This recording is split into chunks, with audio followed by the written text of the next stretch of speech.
বিসমিল্লাহির রহমানির রহিম। প্রিয় শিক্ষার্থীবৃন্দ, কেমন আছো? আশা করি ভালো আছো, সুস্থ আছো এবং নিরাপদে আছো।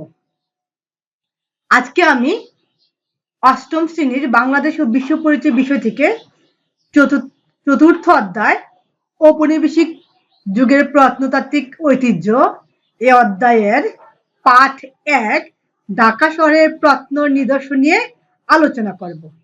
তো শিক্ষার্থীদের শুরুতে আমরা ঔপনিবেশিক যুগের প্রত্নতাত্ত্বিক ঐতিহ্য সম্পর্কে কিছু তথ্য জেনে নিই।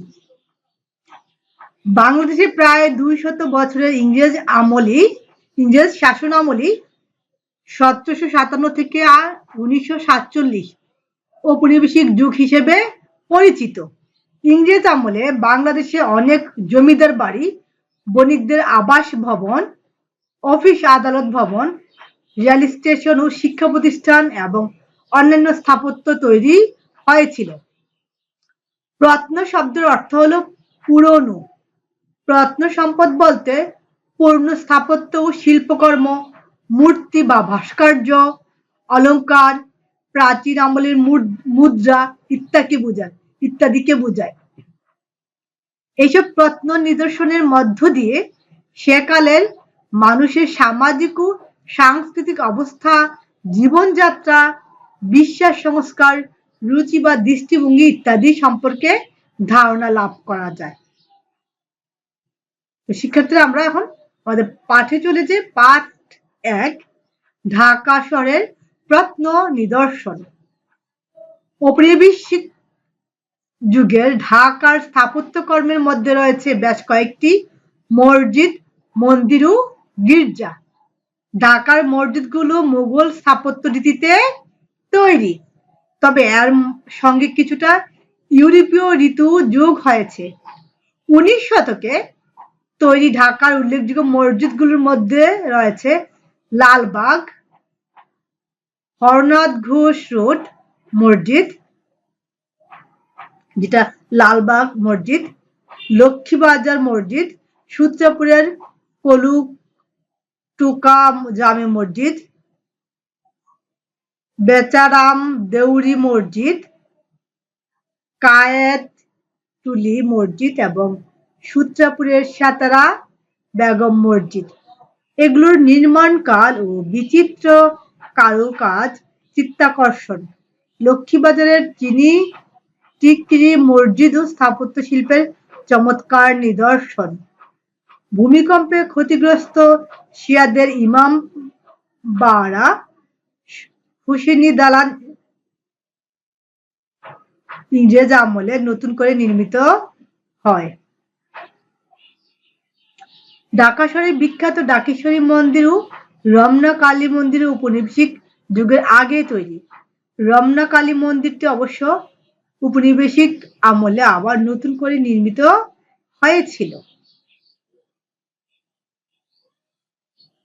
১৮-১৯ শতকে ঢাকা শহরে তৈরি হয় বেশ কয়েকটি গির্জা।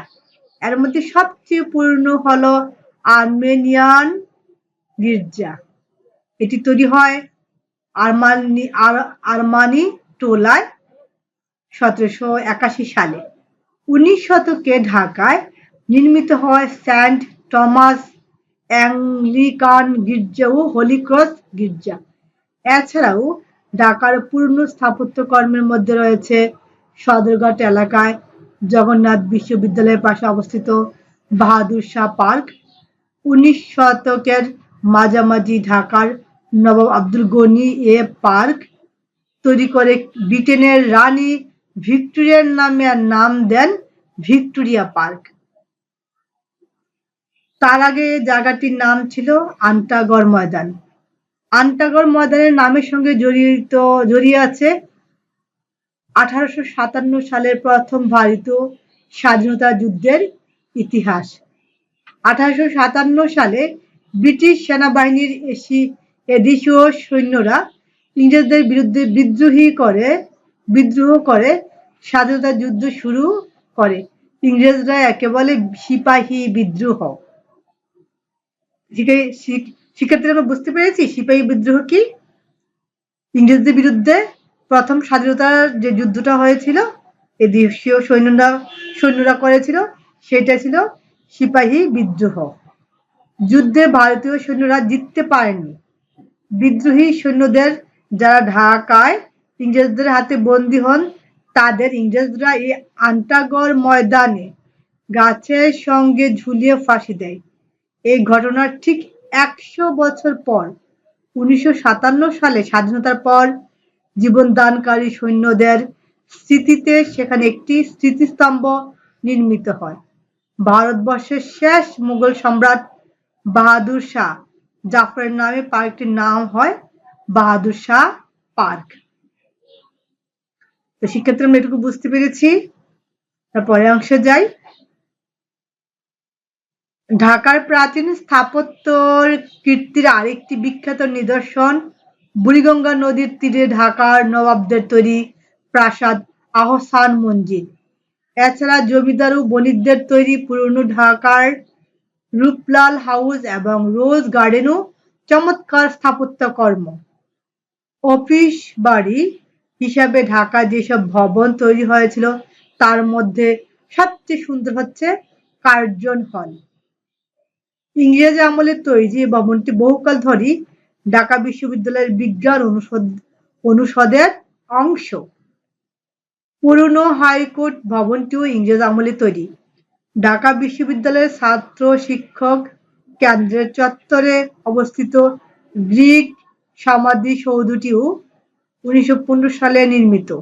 বর্গাকার ও সমতল ছাদযুক্ত এ স্থাপত্যে প্রাচীন গ্রিকের ডোরিক রীতি অনুসৃত হয়েছে। তো শিক্ষার্থীরা আশা করি এই অংশটা বুঝতে পেরেছি। এই অংশে আমরা ঢাকা শহরের প্রত্ন নিদর্শনগুলো জেনেছি। আমরা প্রত্ন কি শুরুতে বলেছি যে পুরনো যে স্থাপত্য রয়েছে ঢাকা শহরের যে নিদর্শন রয়েছে তা আমরা জেনেছি। ঠিক আছে, তো আশা করি বুঝতে পেরেছ। সবাই ভালো থাকো, সুস্থ থাকো। আল্লাহ হাফেজ।